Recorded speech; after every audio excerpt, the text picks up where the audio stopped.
प्रिय छात्र एवं छात्राओं, आप सभी का संतोष आश्रम गुरुकुल की 10वीं की कक्षा में आप स्वागत है। हम लोग आज कालिदास कविकुल गुरु कालिदास पाठ का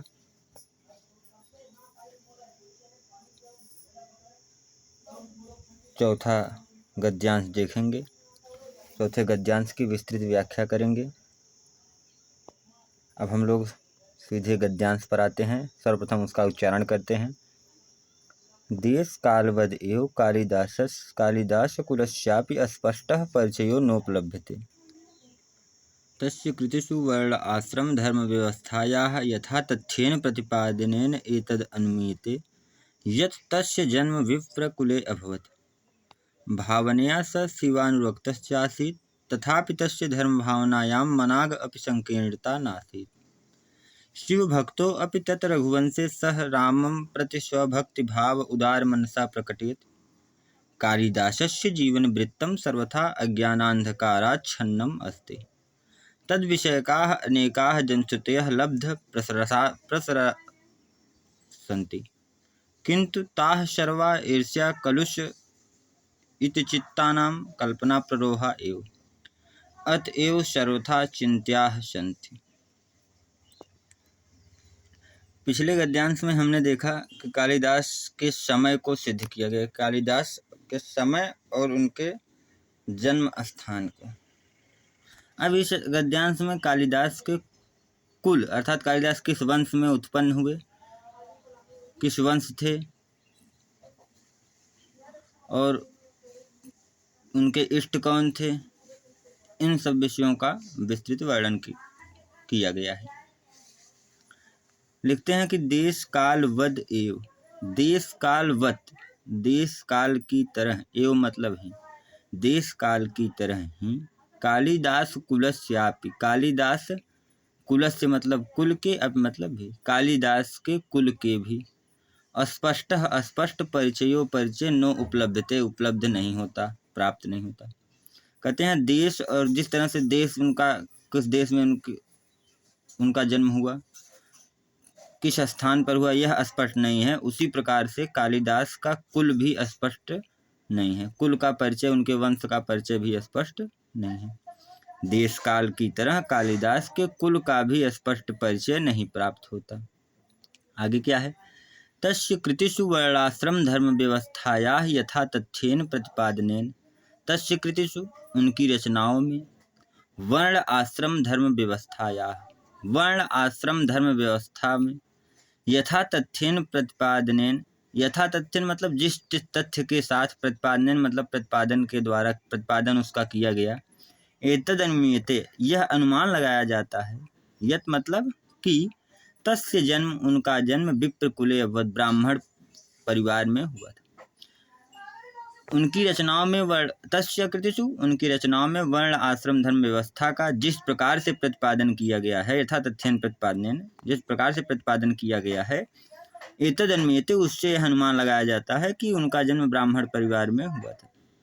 उन्होंने अपनी रचनाओं में ब्राह्मण, क्षत्रिय, वैश्य, शूद्र का परिचय दिया। उन्होंने दिखलाया है कि ब्राह्मण को कैसे रहना चाहिए, और वो उसी ढंग से रहते थे। ऐसा अनुमान लगाया जाता है कि ब्राह्मण कुल में उत्पन्न हुए थे। कुल का अनुमान लगा करके यह सिद्ध किया गया, चलो कालिदास जी ब्राह्मण कुल के थे। अब आगे उनके इष्ट कौन थे, तो बताते हैं। भावनया स शिवानुरक्तश्चासीत्, तथापि तस्य धर्म भावनायां मनाग अपि संकीर्णता नासीत्। भावनया स, भक्ति भावना के माध्यम से, स मतलब वह, शिव अनुरक्तश्चासीत्, शिव की भक्ति में लगे हुए थे, तथापि फिर भी, तस्य धर्म भावनायाम उनके धर्म की भावना में, उनके धार्मिक विचारों में, मनाग अपि थोड़ी सी भी, संकीर्णता मतलब संकीर्णता, नासीत मतलब नहीं। वैसे तो वे पूर्ण रूपेण शिव भक्त थे। उन्होंने अपनी प्रत्येक रचनाओं में शिव जी की स्तुति की है, मंगलाचरण शिव जी का ही किया है, तो इससे यह सिद्ध है कि वे शिव के भक्त थे। भावनया स शिवानुरक्तश्चासीत्, भावना से, भक्ति भावना से वह शिव के भक्त थे, लेकिन फिर भी उनकी रचनाओं में धर्म भावना के प्रति, अन्य धर्म के प्रति थोड़ी सी भी संकीर्णता नहीं थी। यह कैसे? कोई शिव को मानता है, कहता है राम को नहीं मानते, और राम को बिल्कुल नहीं मानता। कोई राम को मानता है, कृष्ण को कहता है कृष्ण थे ही नहीं, कृष्ण ऐसे थे वैसे थे, लेकिन ऐसा इनमें कुछ नहीं था। ये सभी देवताओं को मानते थे, लेकिन इनके मुख्य इष्ट देव शिव थे। ये आगे सिद्ध भी करते हैं। कैसे कि शिव भक्तो अपि तत रघुवंशे स रामम प्रति स्वभक्ति भावम उदार मनसा प्रकटेत। शिव भक्तो अपि शिव भक्त होते हुए भी रघुवंशे रघुवंश में स रामम प्रति वह राम के प्रति स्वभक्ति भावम अपने भक्त की भावना को उदार मनसा प्रकटेत उदार मन से प्रकट करते हैं। वैसे तो वह शिव के भक्त थे, लेकिन फिर भी रघुवंश महाकाव्य में वो राम के प्रति उतना ही उदार प्रेम और उतनी ही उदार भक्ति प्रकट करते हैं। इससे यह सिद्ध हो गया कि उनके मन में धर्म के प्रति कोई भी संकीर्णता नहीं थी। आगे क्या है, फिर भी कालिदासस्य जीवन वृत्तम सर्वथा अज्ञानांधकाराच्छन्नम आसीत्। महाकवि कालिदास का जीवन वृत्त, जीवन वृत्तांत सर्वथा मतलब हमेशा अज्ञानांधकाराच्छन्नम अस्ति, अज्ञान रूपी अंधकार से ढका हुआ है। महाकवि कालिदास का जीवन वृत्तांत हमेशा अज्ञान रूपी अंधकार से ढका हुआ है। वो अज्ञान रूपी अंधकार से ढका हुआ अर्थात उनके विषय में, उनके जीवन वृत्त के विषय में हमको कोई जानकारी नहीं है, और जो हमको जानकारी नहीं है तो हम उनके विषय में कुछ कह नहीं सकते। हाँ, अनुमान के द्वारा यह सारी बातें सिद्ध की जाती हैं। आगे लिखते हैं कि तद विषय का अनेका जनश्रुतया लब्ध प्रसरा सन्ति किंतु ताः सर्वाः ईर्ष्या कलुष कसायित चित्तानां कल्पना प्ररोहा एव अतएव सर्वथा चिंत्या सन्ति। आगे निबंधकार लिखते हैं कि तद विषय का अनेका, उनके विषय में अनेक जनश्रुतियाँ लब्ध प्रसरा सन्ति उत्पन्न होती हैं और फैल रही हैं। उनके विषय में अनेक जनश्रुतियाँ, कालिदास वहाँ के थे, नहीं कालिदास वहाँ के थे, नहीं कालिदास का स्थान वहाँ था, नहीं कालिदास का स्थान वहाँ था, ऐसे अनेकों प्रकार की जनश्रुतियाँ उत्पन्न हो रही हैं और फैल रही हैं।